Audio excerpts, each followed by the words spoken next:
कभी आपने सोचा है आपकी मेहनत की कमाई का हर एक रुपया आखिर जाता कहाँ है? आप जो टैक्स देते हो वो कहाँ यूज़ किया जाता है? स्कूल, हॉस्पिटल, हाईवे का पैसा कहाँ से आता है? पेट्रोल महंगा क्यों हो जाता है? चलिए आज जानते हैं। हर साल एक दिन आता है जब सारे कैमरास पार्लियामेंट पर जूम किए जाते हैं, पूरा देश टीवी के सामने बैठ जाता है, फाइनेंस मिनिस्टर हाथ में एक रेड बैग लेके आते हैं और उस बैग में होती है गरीब की उम्मीद, मिडिल क्लास के सपने, यूथ का फ्यूचर और देश की सुरक्षा का ब्लूप्रिंट। इसे कहते हैं इंडियन बजट, जो गरीब के राशन से लेकर देश की मिसाइल तक सब कुछ डिसाइड करता है। Hey everyone, my name is Rashmi and welcome back to my channel CAC spark. पहले सिंपल शब्दों में जानते हैं ये इंडियन बजट होता क्या है। इंडियन बजट मतलब सरकार का एक साल का पूरा प्लान। इस प्लान में लिखा होता है पैसा कहाँ से आएगा और पैसा कहाँ खर्चा होगा। बिल्कुल वैसे ही जैसे हमारे घर में होता है। सैलरी आई, पहले घर का किराया, फिर राशन, बच्चों की फीस, दवाई का खर्चा और अगर कुछ बचा तो कल के लिए सेविंग्स। बस फर्क इतना है, हमारे घर जैसा ये घर छोटा नहीं होता। यहाँ 1.4 बिलियन लोग एक ही घर के मेंबर होते हैं और इस घर का नाम है भारत।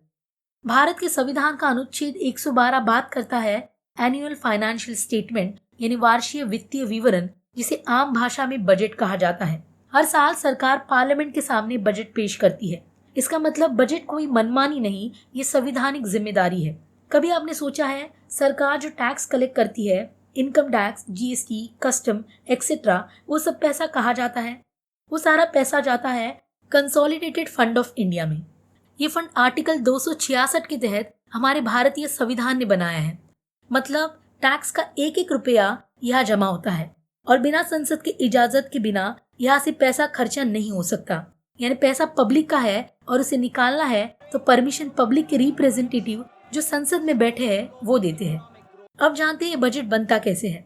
हर मिनिस्ट्री अपनी डिमांड भेजती है, फाइनेंस मिनिस्ट्री उसे जोड़ती है, एक्सपर्ट्स, डेटा, इकोनॉमी सब एनालाइज होता है और फिर 1 फरवरी को बजट स्पीच आता है। ये सिर्फ स्पीच नहीं, ये करोड़ों लोगों की उम्मीद होती है। बजट ये सिर्फ ऑर्डिनरी बिल नहीं होता, ये मनी बिल होता है। संविधान का अनुच्छेद 110 कहता है मनी बिल सिर्फ लोकसभा में ही पेश हो सकता है। राज्यसभा अपनी बात रख सकती है, सजेशन दे सकती है, लेकिन आखिरी फैसला उन लोगों के हाथ में होता है जिन्हें आपने अपने वोट से चुना है। इसीलिए जब ये बजट पास होता है तो ये सिर्फ पैसों का हिसाब नहीं होता, ये होती है लोकतंत्र की जिंदा तस्वीर, यानी डेमोक्रेसी इन एक्शन। अब जानते हैं बजट में आखिर क्या क्या होता है। बजट के 2 मेन पार्ट होते हैं। फर्स्ट होता है रेवेन्यू बजट, यानी सरकार की इनकम और सरकार के डेली खर्चे। सेकंड कैपिटल बजट, यानी roads, railways, defence, infrastructure, future Bharat के लिए इन्वेस्टमेंट एक्सेट्रा।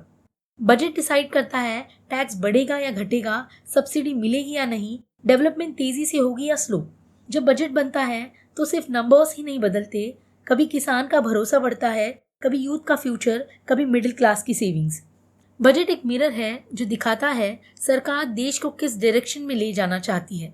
इंडियन बजट सिर्फ नंबर्स या फाइनेंस का डॉक्यूमेंट नहीं होता, ये संविधान, सरकार और आम नागरिक के बीच का एक विश्वास का रिश्ता होता है। संविधान के अनुच्छेद 112 से लेकर 266 तक हर क्लॉज, हर लाइन एक ही बात याद दिलाती है, पैसा देश का है और हर फैसला देश के भविष्य के लिए होगा।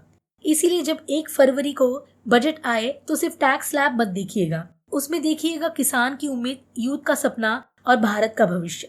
क्योंकि जब हम कहते हैं बजट पास हुआ, इसका मतलब ही है भारत का फ्यूचर लिखा गया है। ये थी इन्फॉर्मेशन इंडियन बजट की। ये इन्फॉर्मेशन आपको कैसे लगी मुझे कमेंट करके ज़रूर बताइएगा और ऐसी ही नई नई वीडियोस के लिए मेरे चैनल को लाइक, शेयर एंड सब्सक्राइब ज़रूर करिएगा। मिलते हैं एक ऐसी नई और इंटरेस्टिंग टॉपिक के साथ। Till then, good bye, take care and Jai Hind.